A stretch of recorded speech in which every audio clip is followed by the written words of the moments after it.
Not that long after the first film, the Guardians of the Galaxy are continuing to go on missions together. When one of them goes wrong, the team lands on a mysterious planet where a being named Ego meets them and reveals that he is the father of Star-Lord. Other subplots include the tension between Yondu and the Ravagers, and the hostile relationship between sisters Gamora and Nebula. There are many twists and turns, quippy one-liners, action, and at the heart of it all, a really emotional story. Years ago, a friend asked me what I look for when reviewing films. There are many aspects to a film, such as direction, cinematography, the script, and acting, but what I look for the most are good characters. The characters carry the weight of the film as you spend your whole experience with them. If you have an uninteresting, unlikable set of characters like the prequels, the Twilight Saga, Transformers, or Fantastic, then good luck being invested.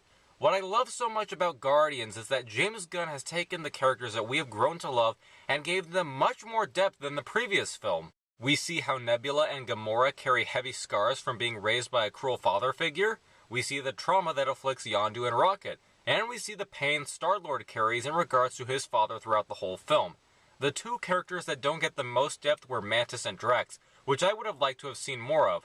Ironic that it's those two, as they spend a majority of the time goofing off together. Like the first film, Volume 2 introduces more music into the mix. Mix. And it's a nice soundtrack. It's not particularly better than the first, but the songs are still catchy and are placed into the film well. The new characters in the film are a lot of fun.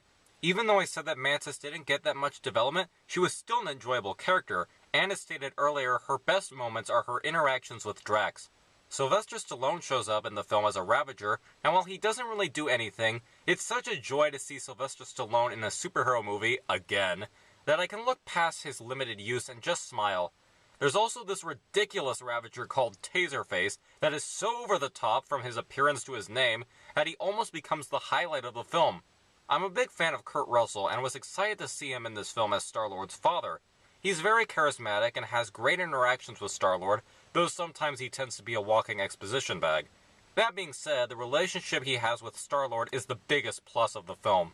As always though, the weakest point of a Marvel film is the villain. Actually, I'll take that back. It's only one of the villains, because there is a second villain, and surprisingly, I think the villain was done very well.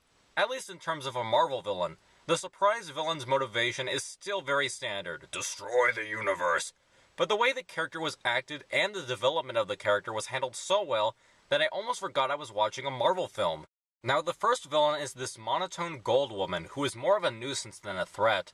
This character and her minions show up now and then, but there's not a big point to them. The film would have probably worked fine without them, even though they do have a point during one of the after-credit scenes. Guardians of the Galaxy Volume 2 is a nice follow-up to the first film. Some people may find it a letdown because it is not as funny as the first film. It does have a lot of great comedic moments, but it seems like James Gunn wanted to tell a more personal story this time around, as opposed to another fun space adventure.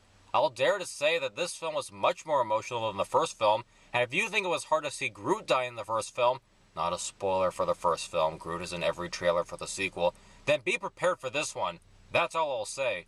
So it's a toss-up. Do you want more comedy or more drama?